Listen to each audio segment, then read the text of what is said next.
I think now we should talk about getting to Peru. Like, what are the requirements, and what does the arrival look like, the meetup? Good. And I want to back up real quick on the vaccine thing. We always think it's a great idea to be up to date on your base immunizations. So if you haven't had, for example, your tetanus shot in over 10 years, you should talk to your doctor about getting it because, I mean, you could step on a nail anywhere in the world. So it's not that there's a specific danger for tetanus in Cusco, but again, you're going to be on work sites.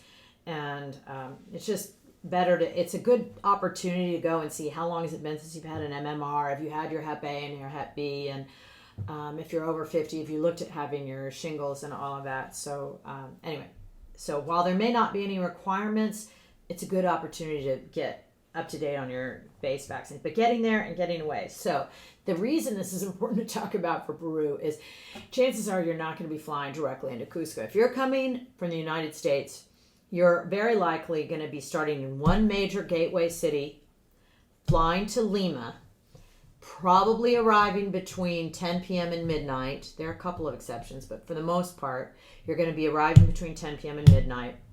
And then your flight from Lima to Cusco, which is a short flight, like an hour or something, often isn't until the next morning. They start around 5 in the morning. They have them like every 20 minutes after that. A couple different airlines. But that, so you're left with this awkward arriving at 10 and your flight may be at 5 a.m. and you're thinking, okay, well, I'm going to go stay in a hotel, right? Well, in Cusco, in Lima, they require you to be there 3 hours ahead for a domestic flight. So if you've got a 5 or 6 a.m. flight, that means checking in at 3 a.m., right?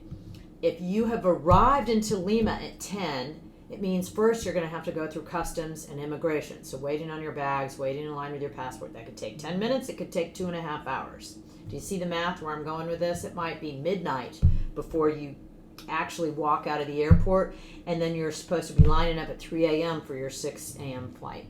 So you've got this awkward 3 hours.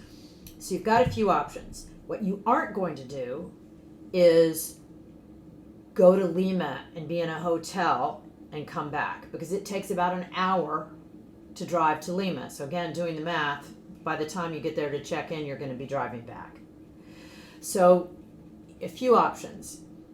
You can, instead of making your flight go all the way to Cusco the next day, you could just spend a day in Lima. I'm sure I'm going to get in trouble for this. I wouldn't particularly recommend that. I think you better off spending more time in Cusco. That's my personal opinion.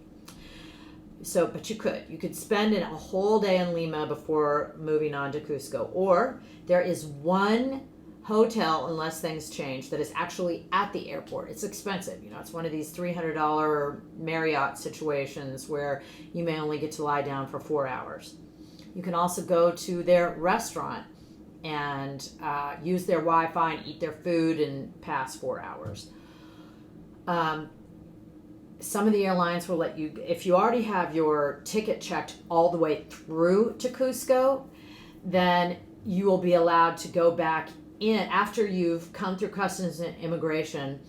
The security will let you go back in, and you can hang out in, well, if you've got an airline lounge, you can hang out at the airline lounge. But it's a pretty modern, sophisticated airport in that there are plenty of shops, cafes, restaurants, and seating areas, and you will see so many people that look like you, whether you're a 20-year-old backpacker student or a 65-year-old retiree. You will see your fellow travelers sitting there at Dunkin' Donuts waiting for their flight because they don't have time to get to Lima. And it's a really weird, strange situation, but flying to Cusco always has that weird little spot. So you can either be in that hotel at the airport, you can spend an extra day by doing a Lima, or you can just do what I generally do, which is hang out in the airport, get caught up on email, and be reading about your trip. So those are the options. So that's what it looks like getting there. Getting out is much easier.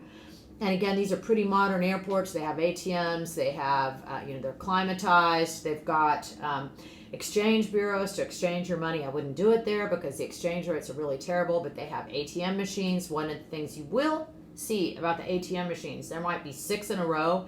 There's going to be at least 2 of them that don't work. Sometimes none of them, and you have to go to the next bank of ATMs. So But I would also call ahead and give a travel alert to your bank for pulling out cash, because I feel like every time I forget to do that is when my card gets rejected, and there I am at 2 o'clock in the morning calling my bank trying to give them a travel alert. So it's just better to do those things in advance. All right, that was entry requirements. What next? Yeah, what about the pickup? The pickup. Okay. You will have a coordinator there waiting with either your name or Globaware as you exit that airport. And when you exit the airport, there is only one exit and one small parking lot. So you don't need to be nervous about finding us. As you exit, everyone turns right, and there's a little sidewalk that everyone has to go on, whether they're trying to get out to the main road to get their own taxi or whether they're meeting our coordinator. So you don't need to be nervous about that either. There's only one way to go. The main thing is, as you're exiting, just start looking for the person with a billboard with your name on it. If for some reason you don't see them, call our emergency line, the 214-824-4562, and we'll help you out. But it's just rare that people can't find their coordinator. But that's the pickup.